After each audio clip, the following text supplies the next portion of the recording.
Hello, my dear students.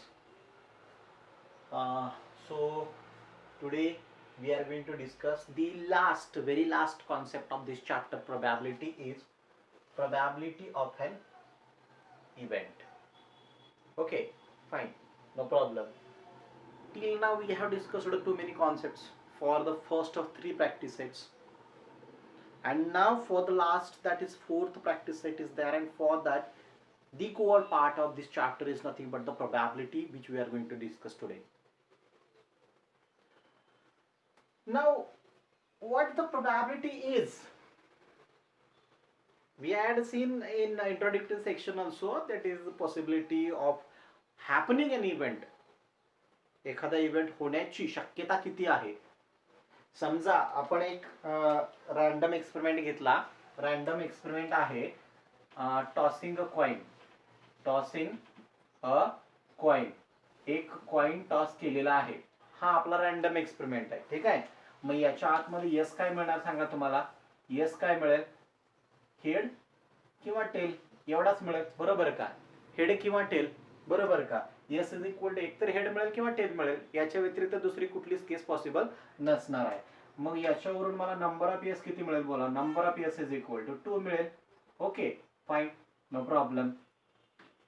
आता कुठल्याही प्रकारचं कॅल्क्युलेशन न करता, कोणत्याही प्रकारचा प्रॉब्लेम सॉल्व्ह न करता, एवढ्या डेटावरून मी सांगू शकतो की मला हेड मिळण्याची शक्यता, किंवा इकडं न बघता देखील मी जर एक कॉइन टॉस केला तर मला सांगा मला हेड मिळण्याची प्रोबॅबिलिटी किती आहे, पॉसिबिलिटी हेड मिळण्याची किती आहे. 50-50. हेड आणि टेल मिळण्याची प्रोबॅबिलिटी तुमची किती आहे, 50-50 आहे. 50-50 म्हणतो त्यावेळेला आपण काय यूज करतो, पर्सेंटेज. 50-50 म्हणतो त्यावेळेला काय यूज करतो, पर्सेंटेज. आणि तेच जर आपल्याला फ्रॅक्शनच्या टर्म मध्ये सांगायचं असेल तर 1/2 is the probability of head and 1/2 is the probability of tail. Head मिळण्याची हाफ प्रोबॅबिलिटी आणि टेल मिळण्याची हाफ प्रोबॅबिलिटी असं आपण सांगू. ठीक आहे, फाईन. मग आता इथं बघा, आपल्या मॅथमॅटिकल लँग्वेज मध्ये आपल्याला ते काढायचंय, प्रोबॅबिलिटी कशी येते काय येते. Tossing a coin was our what. Tossing a coin काय होता आपला, रॅन्डम एक्सपेरिमेंट होता. त्याच्यावरून यस मिळाला, एच आणि टी. नंबर ऑफ यस मिळाला is equal to 2. Okay, no problem. आता बघा याच्यानंतर समजा ए हा आपला इव्हेंट आहे जो सांगतोय getting head. A is the event of getting head. A is the event of getting head. Event of getting head. Okay fine. A हा आपला इव्हेंट आहे ज्याच्यामध्ये आपल्याला काय मिळतंय, हेड मिळतंय. मग किती मिळत आहेत, एकच मिळेल हेड. एक तर हेड आणि टेल दोनच आउटकम आहे, त्यातला हेड मिळणार म्हटल्यानंतर एकच आउटकम येईल ना. मग नंबर ऑफ ए किती झाला सांगा. Number of A is equal to 1 झाला ना बाबा. ठीक आहे, fine, no problem. Number of A तुम्हाला मिळाला किती, 1. मग आता याच्यावरूनच आम्हाला सांगायचं आहे की प्रोबॅबिलिटी काय येईल. आता probability of A is equal to number of A divided by number of S. A ची जी प्रोबॅबिलिटी आहे ती आपल्याला मिळते number of A divided by number of S. ठीक आहे, फाईन. म्हणून आपण इथं लिहू शकतो probability of A is equal to number of A किती मिळाला तुम्हाला, 1. नंबर ऑफ यस किती मिळाला, 2. So 2. So probability of A is equal to 1/2 मिळाली. अच्छा, हा, मग आम्ही ते प्रॉब्लेम सॉल्व्ह न करता पण सांगितलं होतं ना. काय सांगितलं होतं की आम्ही जर एक कॉइन टॉस केला तर त्या कॉइन मध्ये हेड मिळण्याची प्रोबॅबिलिटी आणि टेल मिळण्याची प्रोबॅबिलिटी हाफ हाफ आहे. Half is the probability of getting head and half is the probability of getting tail. Okay fine. म्हणजे 50%-50, 50-50. 50% is the probability of getting head and 50% is the probability of getting tail. Okay fine, no problem. तर हे आपण पाहिलेलं होतं. मग आता इकडे बघत फॉर्म्युलामध्ये probability of an event. A हा जर कोणताही एक इव्हेंट असेल तुमचा, ए हा कुठला इव्हेंट आहे तर त्याची जी प्रोबॅबिलिटी आहे, probability of A is equal to, probability of A is equal to, ज्या इव्हेंटची प्रोबॅबिलिटी काढताय त्या इव्हेंट मधल्या आउटकमचा नंबर इथे येईल. Number of event. Number of event, इव्हेंटचा नंबर वरती येईल इव्हेंट कोणापैकी घेतो? सॅम्पल स्पेस पैकी घेतो. सॅम्पल स्पेसचा नंबर खाली. सॅम्पल स्पेस पैकी एवढ्या सॅम्पल स्पेस मध्ये एवढे आउटकम्स आहेत तुमच्या इव्हेंट मध्ये. ती झाली तुमची प्रोबॅबिलिटी. ठीक आहे, फाईन. मग आम्ही साधं एक्झाम्पल घेतलं बघा. एक डाईस आम्ही जर थ्रो केला, डाई जर थ्रो केला तर त्या डाई मध्ये समजा 4 मिळण्याची प्रोबॅबिलिटी किती आहे? 4 हा नंबर मिळण्याची प्रोबॅबिलिटी किती आहे? आम्ही काय करणार? सॅम्पल स्पेस मधले टोटल आउटकम किती? 6, 6 ते खाली येणार. सॅम्पल स्पेस मधले आउटकम खाली येणार डिनॉमिनेटर मध्ये. त्याच्यापैकी 4 नंबर किती वेळा मिळणार? एकदाच मिळणार आहे ना, बरोबर का? 6 आउटकम मिळतील तुम्हाला, त्याच्यामध्ये 4 किती वेळा? एकच वेळा. 1/6 is the probability of getting 4, म्हणजे 6 पैकी 1.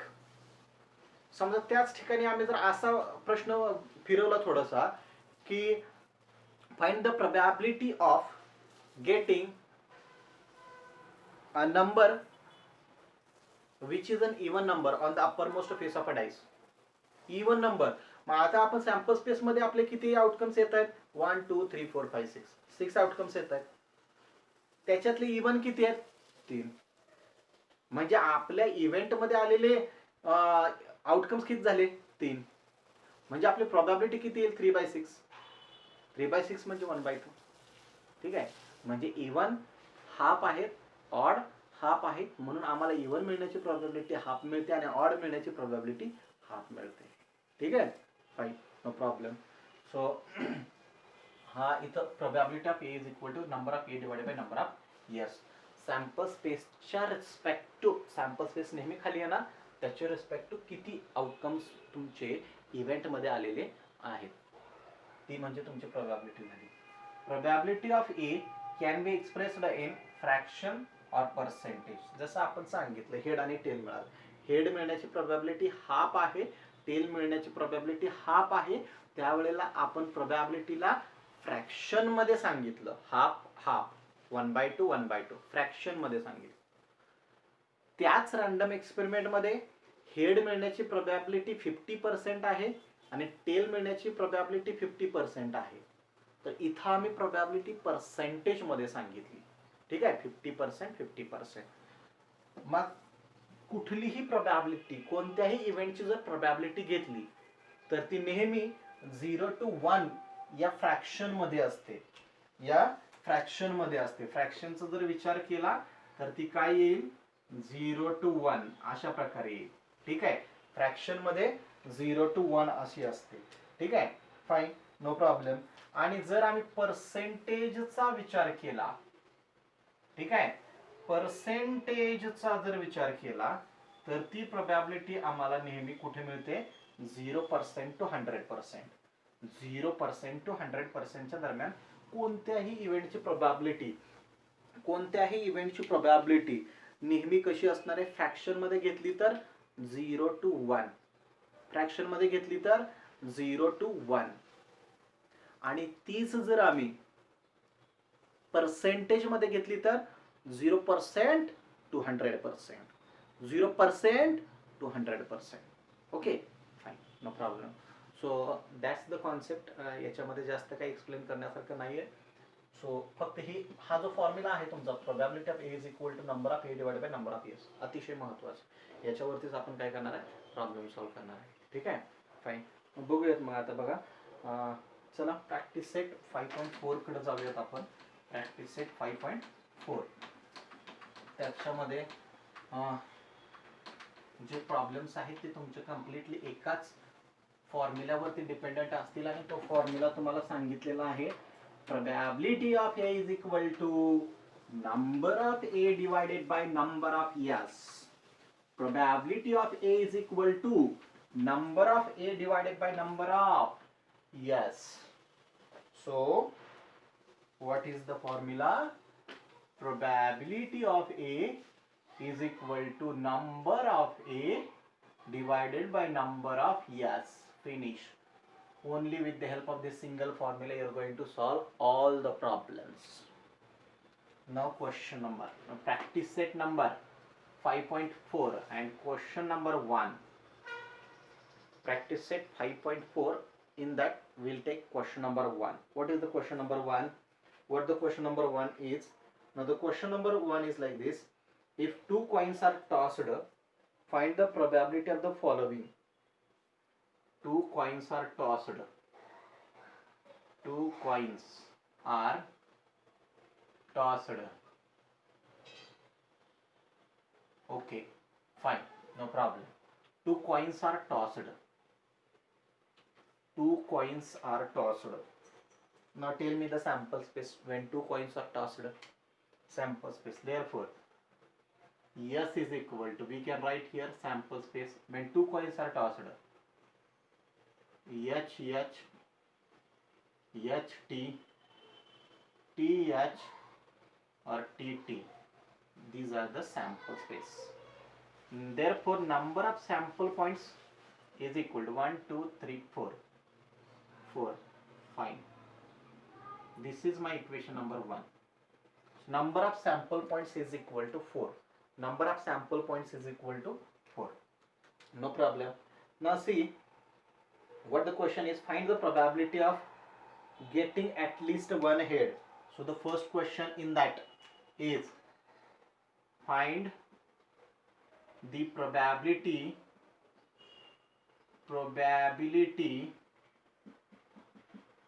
of getting,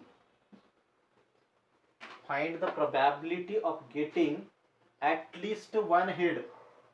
At least one head. Find the probability of getting at least one head. Okay, fine, no problem. So this is my event.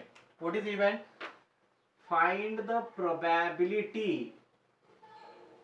Find the probability. Just exclude these words. Remaining will be your event. Rest of your event. So let A be the event of getting at least one head. What I told you? Find the probability of getting at least one head was our question. Just remove three words. Find the probability. Remaining sentence will be your event. Remaining sentence will be your event. So no need to take extra efforts for it. Just capture from the question only. Okay, fine. Let A be the event. Let A be the event of, let A be the event of, now write the sentence as it is. Let A be the event of getting at least one head. Of getting at least one head. At least one head. Okay, fine, no problem. Let A be the event of getting at least one head. Okay. So if A is the event of getting at least one head, कमीत कमी एक तरी head पाहिजे. जास्त काय यायचे तेवढी होऊ द्या. कमीत कमी एक तर हेड पाहिजे. एक पण नसेल तर चालणार नाही. कमीत कमी एक तर हेड पाहिजे. Therefore, मग आता ह्या सॅम्पल स्पेस मध्ये, सॉरी तुमच्या इव्हेंट मध्ये जे आउटकम्स येतील ते कोणकोणते येतील. Therefore, A is equal to, A च्या आतमधले तुमचे आउटकम्स बघा. आता ह्याच्यातले आउटकम्स इव्हेंट मध्ये येणार आहेत. या सॅम्पल स्पेस मधले असे आउटकम्स, या सॅम्पल स्पेस मधले असे आउटकम्स ज्याच्यामध्ये ऍटलिस्ट वन हेड तर आहेच. ऍटलिस्ट कमीत कमी यात आहे का? आहे. किमान एक पाहिजे. दोन आहेत की इकडं? खूप चांगली गोष्ट आहे. किमान एक आहे. किमान एक आहे. इकडं नाही बघा, इकडं नाही, म्हणून हे येणार नाही इकडं. ठीक आहे. सो कोणकोणते येतील? एच एच, एच टी आणि T H. Fine, no problem. So A is equal to H H, H T, T H. Therefore number of A किती मिळेल मग? Number of A is 1 2 3. So number of A is equal to 3 मिळाला. Fine, no problem. Therefore, now by the definition of probability, by the definition of probability, by the definition of probability, by the definition of probability, we'll get here P of A is equal to N of A divided by N of S. Probability of A is equal to number of A divided by number of years. That is the definition of probability. Very simple. Okay, fine, no problem. Therefore, probability of A is equal to number of A. How much is the number of A? Number of A is equal to 3. So it is 3 divided by number of years. Now how much is the number of years? Number of years is 4. So 3 by 4. This is the probability. This probability of A is equal to 3 by 4. This is the probability of getting at least one head. So probability of getting at least one head is equal to 3 by 4. 3 by 4. That means 75%. 75% is the probability of getting at least one head. Okay, fine. So 3 outcomes out of 4 are there. That means 3 by 4 is the probability of getting at least one head. Okay.